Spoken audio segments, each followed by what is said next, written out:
दोस्तों, आज मैं आपको सुनाने जा रहा हूं अपनी मंडली की सदस्य अंकिता चौहान की लिखी कहानी खोई बारिशें। रात गहराने लगी थी। कुछ कुछ बैगनी रंग ओढ़े पूरे आसमान पर बादल बिखरे थे। हवाओं से बेधड़क हिलते खिड़की के पर्दे बता रहे थे कि आज शायद तूफान आएगा। मैंने कमरे में घुसती जिद्दी हवाओं से झगड़ते हुए जैसे ही खिड़की बंद की, तभी तेज आवाज के साथ लाइट चली गई। हो चुका काम। झुंझलाते हुए मैं कबर्ड में रखी टॉर्च ढूंढने लगी, लेकिन कमरे में घुप अंधेरा था। रात के 11:30 बजे थे। मैं चुपचाप आकर कुर्सी पर टिक गया।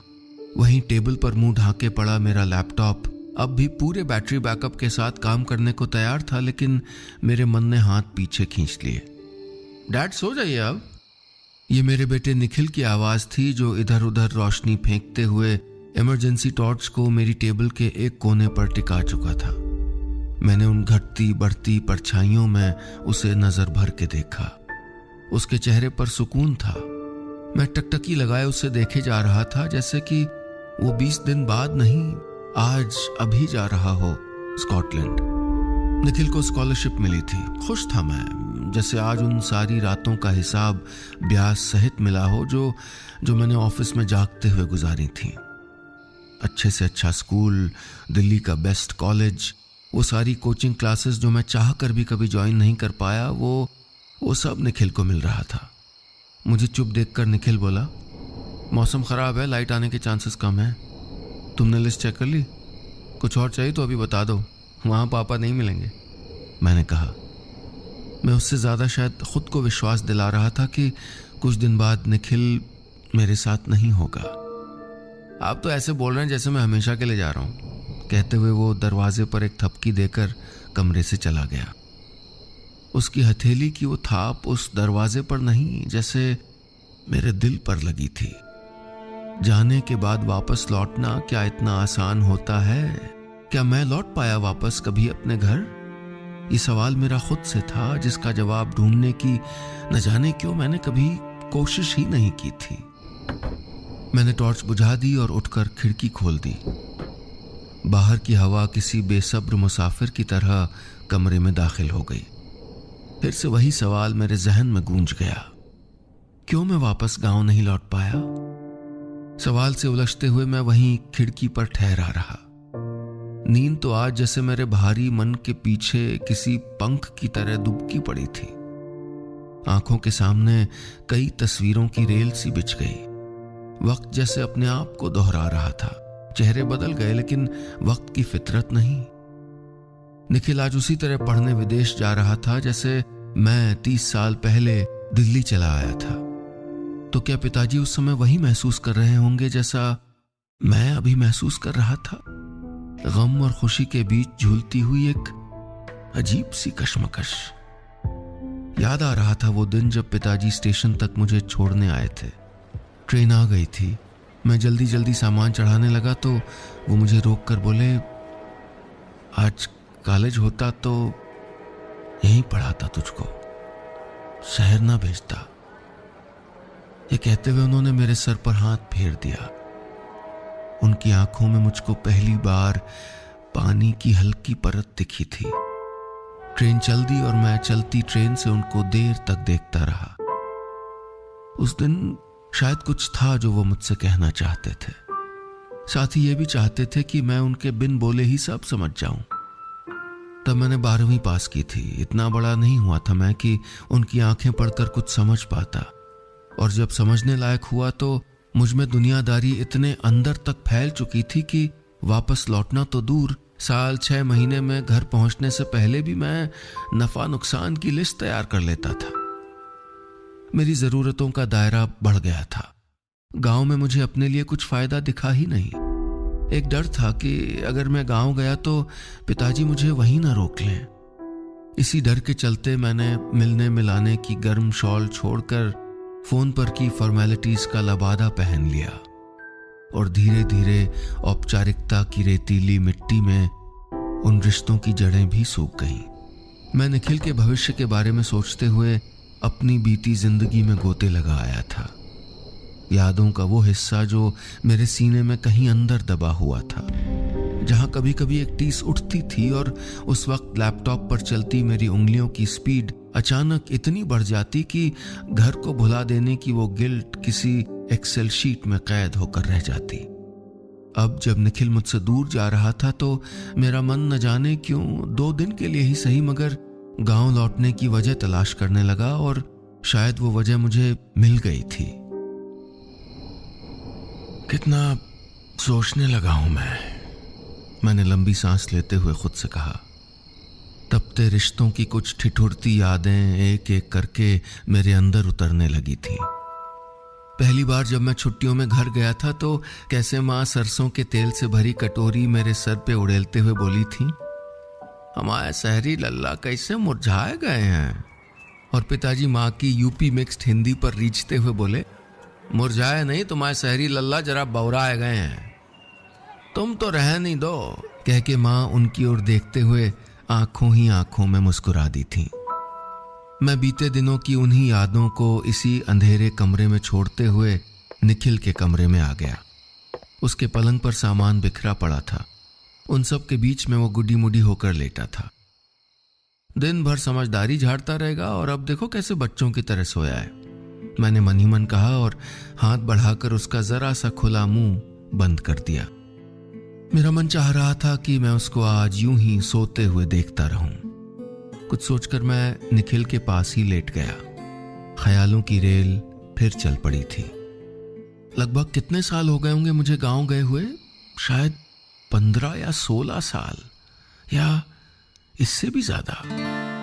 निखिल के मुंडन पर मैं सप्ताह भर गांव में रुका था और उन 7 दिनों में रिश्तों का स्वाद जैसे और फीका महसूस हुआ। कितना रो रहा था निखिल जब टपटपाते उसके बालों के गुच्छे एक एक करके नीचे गिर रहे थे। उसके बाद जब माँ ने निखिल की मुट्ठी में गुड़ की डली थमाई तो मैंने चुपके से उसको झाड़ कर उसकी जगह चॉकलेट रख दी थी। ये माँ ने तो नहीं देखा लेकिन पिताजी ने मेरी चोरी पकड़ ली थी। मैं उनसे नजरें चुराते हुए यहाँ वहाँ झांकने लगा तो वो नीचे मिट्टी में सनी गुड़ की डली उठाते हुए बोले, अगली बार घर आए तो अपने शहर को शहर ही छोड़ के आना। अगली बार, आज इतने सालों बाद पिताजी के वही शब्द मेरे जहन में गूंज गए। मेरा मन भारी हो गया। मैं निखिल के पास से जाने लगा। वो आंखें मिचकाते हुए बोला, आ गई लाइट, कल घर चलेंगे, मैंने कहा। उसने मुझे ऐसे देखा जैसे कुछ सुनाई ही ना दिया हो। सुबह जब मैंने उससे फिर गांव चलने की बात कही तो वो बोला, आप चले जाओ ना डैड, वैसे भी मैं वहां किसी को नहीं जानता और वहां भी कौन जानता होगा मुझको। निखिल के इस सवाल ने मेरे अंदर जैसे गहरी कील ठोंक दी थी। अब मुझे वाकई दर्द हो रहा था। निखिल को कुछ मनाना जरूर पड़ा।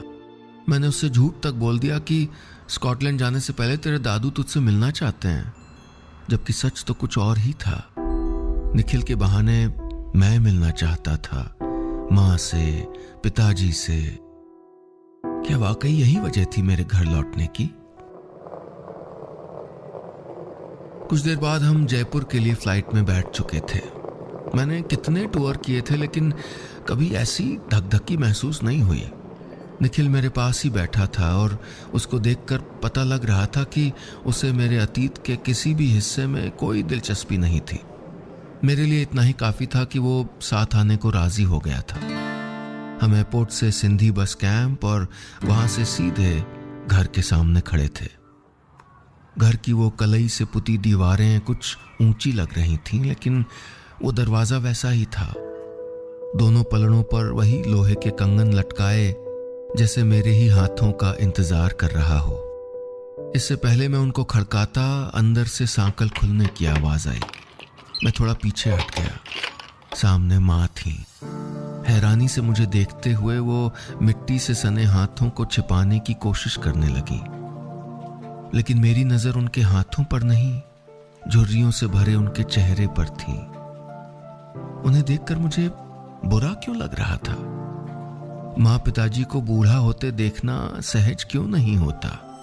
हर बार शहर में हमारे घर आने पर वो दोनों मुझे कुछ और ढले हुए मालूम होते थे और मैं डर कर उनसे थोड़ा और दूर चला जाता था। डैड अंदर चलो ना, निखिल ने कहा तो मैंने ख्यालों से खुद को बाहर खींचते हुए पहले उसे देखा और फिर आंगन को, जिसके एक कोने में उपलों का पहाड़ खड़ा था। मेरी नाक जैसे जलते हुए चूल्हे की महक से भर गई। जूते झाड़ते हुए मैं अंदर आ गया। पिताजी आंगन में बैठे थे। मुझे एक उलझन महसूस हो रही थी। माँ से क्या कहूं? प्रणाम कर लूं या गले लग जाऊं? और पिताजी, उनसे वही पूछ लूं जो मैं फोन पे पूछता था? और सब ठीक? मेरी बेपरवाही आज मुझे बहुत खटक रही थी।